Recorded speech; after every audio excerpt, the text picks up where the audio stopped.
Hi everyone. ఈరోజు వీడియోలో జంతికలు చాలా టేస్టీగా అస్సలు నూనె పీల్చకుండా క్రిస్పీగా క్రంచీగా రావాలంటే ఎలా చేయాలో చూసేద్దామా. అందరికీ నమస్తే, నేను మీ భవానీ. వెల్కమ్ టు RR313 వ్లాగ్స్. ఇక్కడ నేను జంతికలు చేయడానికి రేషన్ బియ్యాన్ని తీసుకున్నాను. 1 కిలో రైస్కి 1/2 కిలో పెసరపప్పు అలాగే 1/2 కిలో పచ్చిశనగపప్పు వేసుకోవాలి. బియ్యం పిండి ఎక్కువగా ఉంటే జంతికలు గట్టిగా వస్తాయి కాబట్టి 1 కిలో బియ్యానికి 1/2 కిలో పప్పు దినుసులు ఉండాలి. అంటే పెసరపప్పు శనగపప్పు కలిపి 1/2 కిలో ఉండాలి 1 కిలో బియ్యానికి. అప్పుడే జంతికలు గుల్లగా వస్తాయి. అన్నింటినీ కలిపేసుకుని మిల్లుకు పంపించి పిండిని మెత్తగా ఆడించుకోవాలి. నేను ఇక్కడ ఎక్కువ క్వాంటిటీలోనే చేస్తున్నాను. రైసు పప్పు దినుసులు అన్నీ కలిపి 3 కిలోల పిండి వచ్చింది. ఇప్పుడు ఈ పిండిలో కొద్దిగా వాముని నలిపి తీసుకోవాలి. అప్పుడే వాము ఫ్లేవర్ బాగా తెలుస్తుంది. అలాగే కొద్దిగా కారం, రుచికి సరిపడా ఉప్పుని వేసుకొని గోరువెచ్చని నీటితో పిండిని కలుపుకోవాలి. నీళ్లు మరీ ఎక్కువ వేడిగా ఉండకూడదు, గోరువెచ్చగానే ఉండాలి. ఎక్కువ వేడి నీళ్ళతో కలిపితే జంతికలు ఎక్కువ ఆయిల్ని పీల్చేసుకుంటాయి.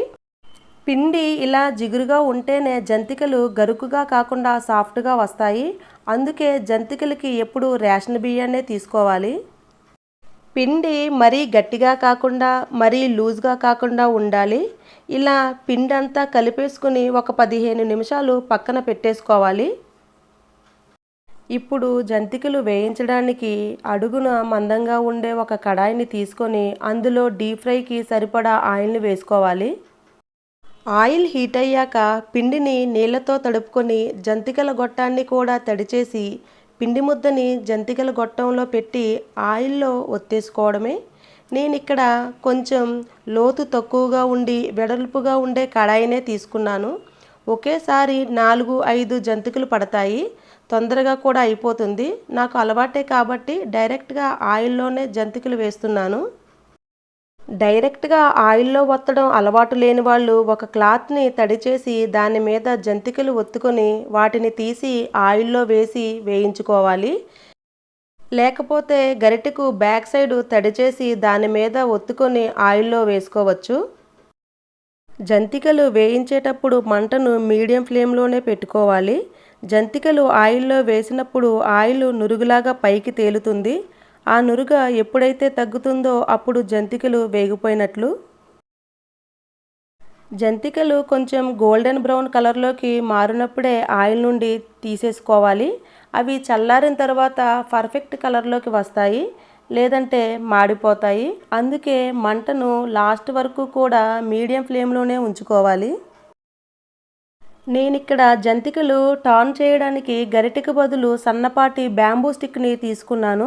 దానితో టర్న్ చేస్తే ఆయిల్ అనేది మీద పడకుండా ఉంటుంది. అలాగే జంతికల్ని నూనె నుండి తీయడానికి కూడా చాలా ఈజీగా ఉంటుంది. ఈసారి మీరు ఇలా ట్రై చేసి చూడండి.